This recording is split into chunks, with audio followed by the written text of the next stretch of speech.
सभी का बहुत बहुत आभार और धन्यवाद। मुलायम सिंह यादव के निधन के बाद सवाल जब उनकी विरासत का आया तो अखिलेश ने बिना देर की डिंपल यादव के नाम पर मुहर लगा दी, क्योंकि इस बार मामला एक सीट जीतने या हारने से बहुत आगे का है। देखिए, डिंपल यादव को लोकसभा चुनाव लड़ाने के पीछे से सीधी सी बात यह है कि मुलायम की विरासत अखिलेश यादव अपने पास ही रखना चाहते हैं। और विरासत का सवाल जहां तक है तो डिंपल के चुनाव लड़ने से मैनपुरी का लोकसभा चुनाव बहुत रोचक हो गया है। और हालांकि भाजपा ने अभी पत्ते नहीं खोले हैं। भाजपा का जो भी प्रत्याशी सामने आएगा उसके बाद असली तस्वीर सामने आएगी। मैनपुरी की सीट पर समाजवादी पार्टी का करीब 3 दशक से कब्जा रहा है। चाहे चुनाव हो या उपचुनाव, इतिहास के पन्नों में समाजवाद की जीत लिखी है। और मैनपुरी सीट का जिक्र जब जब आता है तब तब सैफई परिवार की पुरानी कहानी याद आने लगती है। एक तरह से मैनपुरी समाजवादी पार्टी का गढ़ है। पार्टी बनने के बाद 1996 में सपा पहली बार यहाँ जीती। इसे मुलायम परिवार की परंपरागत सीट भी कहा जाता है। यहीं से 5 बार मुलायम सिंह यादव सांसद चुने गए। उपचुनाव में कभी धर्मेंद्र यादव जीते तो कभी तेज प्रताप यादव। यानी अखिलेश इस सीट को परिवार के बाहर किसी दूसरे सदस्य के हवाले करने के लिए सोच भी नहीं सकते थे। और जब भाई धर्मेंद्र यादव और भतीजे तेज प्रताप यादव के नामों की चर्चा शुरू हुई तो अखिलेश ने बीच का रास्ता निकालते हुए डिंपल यादव के नाम पर मुहर लगा दी। डिंपल यादव मुलायम की बहू के नाते उनकी विरासत को बचाने के लिए मैदान में है। जन भावना थी कि नेताजी को रिप्रेजेंट करने के लिए कोई उनके परिवार से या उनका नज़दीकी चुनाव लड़े जो क्षेत्र की गरिमा और विकास को आगे कर रख सके।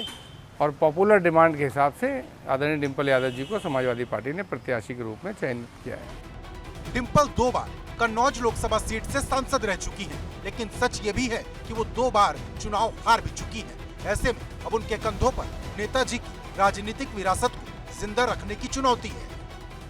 अखिलेश यादव ने ये संदेश देने की कोशिश की है कि वो इस सीट को किसी भी तरह से जीतना चाहते हैं, चाहे इसके लिए उनके ऊपर परिवारवाद को आगे बढ़ाने का आरोप लगे, चाहे कुछ और आरोप लगे, क्योंकि इसके पहले उन्होंने कुछ ऐसे संकेत दिए थे कि परिवार के लोगों को चुनाव लड़ाने के बहुत पक्ष में वे नहीं हैं। लेकिन अब स्थितियां ऐसी हैं कि समाजवादी पार्टी के लिए मैनपुरी चुनाव जीतना एक काफ़ी बड़ी चुनौती और एक ज़रूरत भी बन गया है। 5 दिसंबर को मैनपुरी सीट पर मतदान होगा। 8 दिसंबर को नतीजे भी आ जाएंगे और यहाँ का संदेश 2024 के चुनाव से पहले बड़ी तस्वीर भी सामने लाएगा। ये पता चलेगा कि मुलायम के बिना अखिलेश पुरानी सीटों को जीतने में सक्षम है या नहीं। साथ ही ये भी पता चलेगा कि यादव वोटर अभी भी समाजवादी पार्टी से किस हद तक जुड़ा है। उधर भाजपा परिवारवाद का तोप लेकर अखिलेश के सामने खड़ी हो गई है। समाजवादी पार्टी ये संदेश देना चाहती है कि हमें अपने परिवार के अलावा कुछ दिखाई नहीं पड़ता। वैसे ये उनका अपना विवेक है कि वो किसको बुलाए।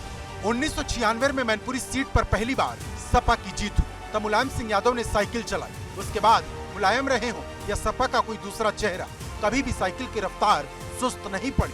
लेकिन अब मैदान में डिंपल यादव हैं, जिनका स्ट्राइक रेट ना तो बहुत अच्छा है और ना ही बहुत खराब। ये कहाँ पर खड़ी होंगी, जाके इन पे स्टिक लगाया है, बहुत बड़ा दांव लगा दिया है अखिलेश जी ने।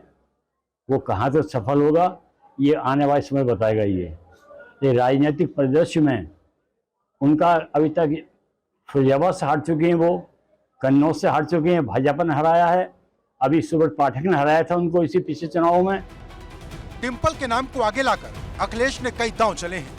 कार्यकर्ताओं के बीच डिंपल की जो लोकप्रियता है उसे भुनाने की कोशिश की गई। साथ ही डिंपल के लिए सुरक्षित सीट की तलाश भी पूरी हो गई। लेकिन डिंपल का नाम आते ही भाजपा के हमले तेज हो गए। समाजवाद के नाम पर बना राजनीतिक दल पहले हुआ जातिवादी, फिर जातिवादी से हुआ परिवारवादी, क्योंकि एक ही परिवार में कितने सारे पद थे सबको मालूम है। बेटा मुख्यमंत्री, भाई कैबिनेट मंत्री, राज्यसभा सांसद भाई, तो ये सब देखा था। सांसद विधायक एक ही घर में कितने सारे थे। और फिर उसके बाद जब नंबर आया मुलायम सिंह जी को हटने का, तो फिर उसके बाद में बेटा ही सामने आया। मैनपुरी सीट के रास्ते ही सैफई परिवार की 3 पीढ़ियों ने संसद का सफर तय किया और अब दांव पर डिंपल यादव की साख है, क्योंकि मैनपुरी में चुनावी रथ पर सवारी चाहे किसी की भी रही हो, लेकिन उस रथ के सारथी हमेशा मुलायम सिंह यादव ही रहे। और अब जब मुलायम सिंह यादव नहीं है तो ये रास्ता बहुत कठिन दिखाई देता है।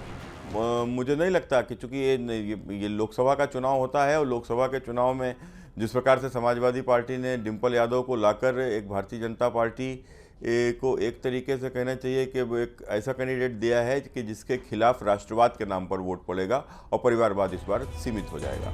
मैनपुरी की ये वो धरती है जिसे अखिलेश अपनी नई कर्म भूमि बनाने के संकेत विधानसभा चुनाव में ही दे चुके हैं, क्योंकि इसी जिले की करहल विधानसभा सीट से अखिलेश यादव मौजूदा वक्त में विधायक है और लक्ष्य अब पत्नी डिंपल को सांसद बनाने का है।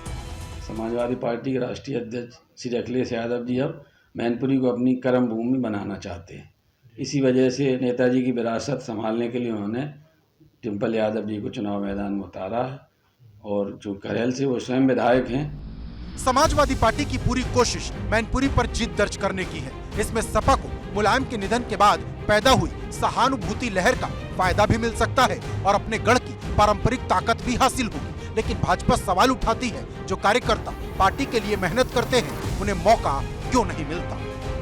कार्यकर्ताओं की हमेशा उपेक्षा होती है, अवमानना होती है। उनके जो आगे बढ़ने के अवसर हैं, जो अपने तन मन धन खून पसीना एक करके पार्टी का काम करते हैं, तो परिवारवादी पार्टियों में उनके उस खून पसीने का और उनकी मेहनत का कोई मूल्य नहीं रहता है। केवल वो अपने परिवार के बारे को ही महत्व देते हैं। मुलायम के निधन के बाद मैनपुरी में सैफई परिवार का ये पहला चुनाव होगा। अब देखना ये होगा कि अखिलेश इस सीट को बचाने में कितने कामयाब हो पाते हैं, क्योंकि अभी भाजपा प्रत्याशी के चेहरे पर से तस्वीर हटना बाकी है।